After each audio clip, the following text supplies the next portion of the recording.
Hi friends, எல்லாருக்கும் வணக்கம். என்னங்க விஜய் டிவி 4 ப்ரோமோவை அடிச்சு விட்டு மக்கள் அப்படியே ஐப்பேத்தி விட்டுருக்காங்க.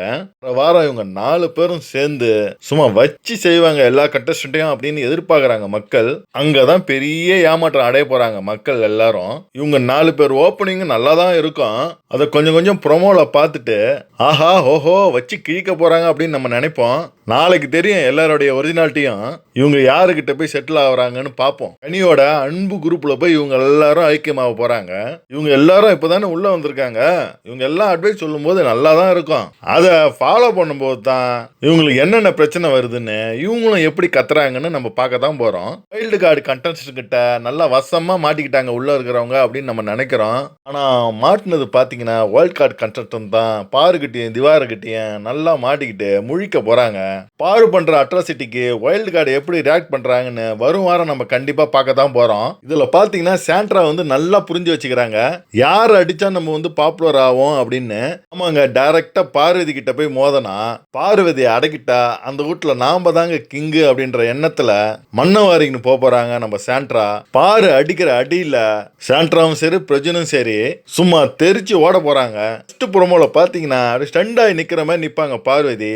அவங்க மைண்ட் வாய்ஸ் என்னன்னு பாத்தீங்கன்னா, என்ன அடக்கோடா வந்தீங்க, அடங்குறனா அடக்குறனான்னு பாப்போம்ன்ற மாதிரி மைண்ட் வாய்ஸ்ல அப்படியே யோசிப்பாங்க. ப்ரோமோல அமித் பாத்தீங்கன்னா தரமா பேசுறாரு. இவரோட பேச்சு மட்டும்தான் வந்து இந்த பிக் பாஸ்ல வந்து சிறப்பா இருக்குன்னு எனக்கு தோணுது. அது மட்டும் இல்ல, இந்த பிக் பாஸ் சீசன்லயே இவர் மட்டும்தான் தெளிவா பேசுறாருன்னு நான் நினைக்கிறேன். இவர் பார்க்கும்போது இவர் பேசுற விதமும் சரி ஆரி பேசுற போலயே இருக்கு. மக்கள் எல்லாம் ஓப்பனிங்ல நல்லா தான் பேசுவாங்க. இப்படி நல்லா பேசின சில டம்மி பீஸுங்க ஒரு 3 வாரம் கூட தாங்காதுங்க, சீக்கிரமாவே வீட்டுக்கு போயிடுவாங்க அப்படின்னு நினைக்கிறாங்க. விடுப்பா பேசுறவங்க பேசட்டும், வரும்போது அணுகுண்டாதான் வெடிக்கிறாங்க. 2 நாள் கழிச்சு பார்ப்போம், புஸ்வானமா புஷ்னு அன்பு காங்கில போய் சேர்ந்துக்குவாங்க அப்படின்னு நினைக்கிறாங்க.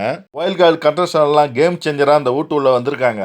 இவங்க கேமை சேஞ்ச் பண்றாங்களா இல்ல இவங்களோட ஆக்டிவிட்டியை சேஞ்ச் பண்ணிக்கின்னு வீட்டை விட்டு ஓடுறாங்களான்னு பொறுத்திருந்து பார்ப்போம். நேத்து விஜிஎஸ் கொடுத்த ரோஸ்டிங்ல எல்லாம் அப்படியே மதி மயங்கி கலங்கி போய் நிக்கிறாங்க. இந்த கலக்கத்துல வைல்டு கார்டு வர என்ட்ரி கொடுத்துட்டாங்களா, அவங்களால எதுவுமே பேச முடியல. ஒரு நாள் ரெஸ்ட் கொடுங்க எங்களுக்கு, அதுக்கப்புறம் இருக்குடா உங்களுக்கு அப்படின்ற மாதிரி எல்லாரும் அப்படியே அமைதியா போறாங்க.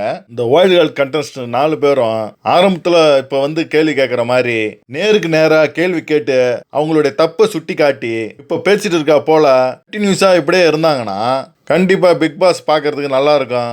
ஆனா விருந்தும் மருந்தும் 3 நாளைக்கு தான். அவங்களும் காட்டு கத்து கத்தி விஜய் சேதுபதி கிட்ட திட்டு வாங்க தான் போறாங்க.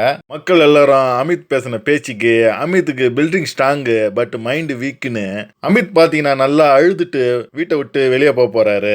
இனிமேல் பிக் பாஸ் கொடுக்குற டாஸ்க் எல்லாம் ரொம்ப கஷ்டமா இருக்கும். நம்ம அமித் அங்கிள் பாத்தீங்கன்னா பிசிக்கல் டாஸ்க்ல வீக். அவரு பாத்தீங்கன்னா மிஸ்டர் அண்ட் மிஸ்ஸஸ் சின்ன திரையில ஒரு டாஸ்க்கும் பண்ணாம எலிமெண்ட் ஆகி வெளியே போனவரே இவர் தான். நீங்க என்னத்தை கிளிக்க போறீங்கன்னு மக்கள் எல்லாம் ஆவலா எதிர்பார்த்துன்னு இருக்கிறாங்க. மக்களே இந்த ப்ரோமோவெல்லாம் பார்த்து யார் மேலேயும் அவ்வளோ சீக்கிரமா நம்பிக்கை வச்சுக்காதீங்க. இவங்கெல்லாம் ஆரம்பிக்கும் போது நல்லா தான் ஆரம்பிப்பாங்க. ஒரு வாரம் கழிச்சு பார்த்தா நம்ம துஷாரே தேவலாம் இல்ல அரோராவே தேவலாம் அப்படின்னு நீங்க சொல்ல ஆரம்பிச்சிருவீங்க. புருஷன் பொண்டாட்டியா சேர்ந்து வந்தவங்க போகும்போது பிரியாம இருந்தா சரிதான். வைல்டு கார்டு கண்டஸ்டன்ட் எல்லாம் என்னவோ போன சீசன்ல டைட்டில் வின்னர் அடிச்ச மாதிரி இங்க வந்து மாறி மாறி சீனை போடுறாங்க. இவங்களும் இப்பதான் பிக் பாஸ் உள்ள ஃபர்ஸ்ட் டைம் வந்திருக்கோம், விளையாட வந்திருக்கோன்ற எண்ணம் கொஞ்சம் கூட இவங்களுக்கு இல்லாம இவங்க எல்லாருக்கும் அட்வைஸ் பண்ணிட்டு இருக்கிறாங்க. நாமளும் ஒரு கண்டஸ்டன்ட் தான் மறந்துட்டு ஏதோ சினி ப்ரோமோக்கு வந்த மாதிரி இவங்க பேசிட்டு இருக்கிறாங்க. உள்ள இருக்கிறவங்களாம் புருஷனை பொண்டாட்டியும் பிரிச்சு விட்டுட்டா இவங்கள கொட்டம் அடங்கிடும்ட்டு நாமினேஷன்ல 2 பேரையும் வச்சு குத்த போறாங்க. உள்ள இருக்கிற இளம் ஜோடிங்க, அதாவது Tushar, FJ, Sabari, mind voice பாத்தீங்கன்னா நிறைய பொண்ணுங்க வருவாங்க, நல்லா சைட் அடிக்கலாம், அவங்க கிட்ட போயிட்டு பழகி லவ் கண்டென்ட் கொடுக்கலாம் அப்படின்னு நினைச்சுன்னு இருப்பாங்க. இப்போ உள்ள வந்துக்கிற 4 கண்டஸ்டன்ட் பார்த்த உடனே எல்லாம் அப்படியே புஸ்வானமா புஷ்னு போயிட்டு இருக்கோம். இதுவா பாத்தீங்கன்னா திவாகர் மைண்ட் வாய்ஸ்னா என்னையா என்னெல்லாம் பண்ண போறாங்கன்னு தெரியலையே அப்படின்னு வடிவேல் ஞாபகம் தான் எனக்கு வருது. இருந்தாலும் நம்ம சாண்ட்ரா பாரு அடிச்சு தூக்கிடலாம் அப்படின்னு நினைச்சுன்னு இருக்கிறாங்க. பாரு கிட்ட இந்த பாட்சா பலிக்காதுமா. இன்னும் 2 நாள்ல சாண்ட்ராவை தண்ணி குடிக்க வச்சிருவாங்க பார்வதி. நான் இனிமேல் ஆடந்தெல்லாம் ஆட்டம் இல்லடா, இனிமேல் ஆட போறதாண்டா ஆட்டம் அப்படின்ற மாதிரி சாண்ட்ராவையும் பிரஜோனியும் வச்சு செய்ய போறாங்க. குருபிசத்தை உடைக்க குரூப்பாக சென்ற கணவன் மனைவிய உள்ள இருக்கிற பைசன்ஸ் பிரித்தார்களா இல்ல கணவன் மனைவி எல்லாரையும் வருத்தார்களான்னு போக போக நாம பார்ப்போம். மக்களே, நீங்க என்ன இந்த கமெண்ட்ல கமெண்ட் பண்றீங்கன்னு மறக்காம கமெண்ட் பண்ணுங்க. மறக்காம லைக் பட்டனை தட்டி விட்டுருங்க. நன்றி, வணக்கம்.